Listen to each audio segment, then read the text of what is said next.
Today I want to talk about one of the coolest people I know. There's just something about her.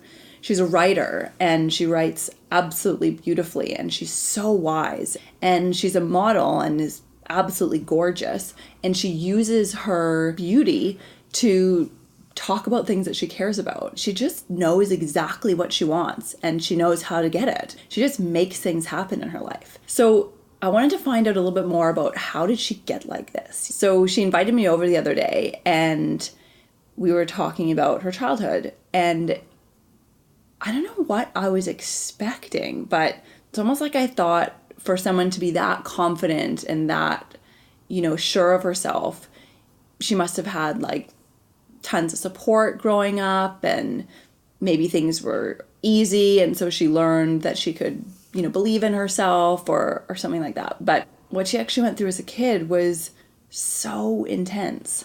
I remember the first thing that happened. I literally got handed a burn book written about me, and it was just full, like a little book I remember, just full of things that people didn't like about me and written by people who I thought were my friends at the time. It was maybe a 4-year period of really intense criticism and like feeling left out.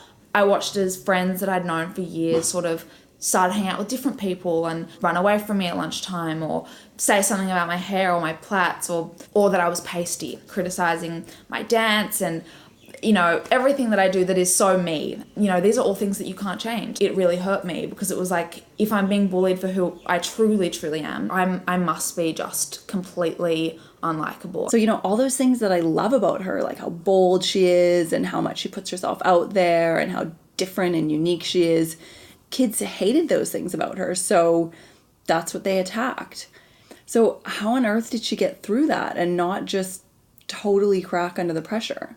For me, it was really important to have things that like really centered me and really grounded me and things that I really, really liked and I was good at, because it meant that I was completely safe in those extracurricular activities or art or, dancing in nature or whatever it might be. Just little things that make you really, really happy, because when stuff happens and you feel left out or you feel like a victim or you feel like people don't like you, you have this groundwork to know that who you are is still completely whole.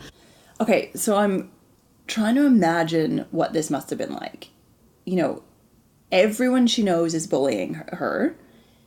She's hated for things that fundamentally make her who she is.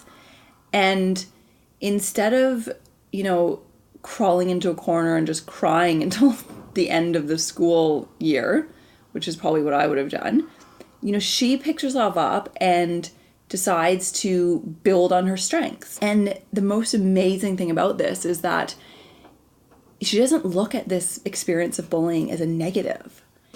She sees that because she went through it, she was able to figure out who she was and build that strength, which is what I admire so much in her now. I think it really shaped me and who I am now as a person. What it gave to me was this ability to decide what it was. Was I going to value my own strength and my own future, or was I going to side with the perpetrator? It's like it was a very clear-cut fork in the road, because it was like I can say I'm going to be small for the rest of my life because people aren't going to like if I speak out or if I have a voice. Or I can say it doesn't matter. It doesn't matter what other people say about you. All that matters is that at the core of it, you know who you are, you know what you like, you know who you want to be. Because when you step outside the box and when you make somebody sometimes a little bit uncomfortable, they're going to pick on you. And so I sort of had to realize that if I was going to step into my power as this person that I really truly was meant to be, then I just had to accept the fact that not everybody was going to like it.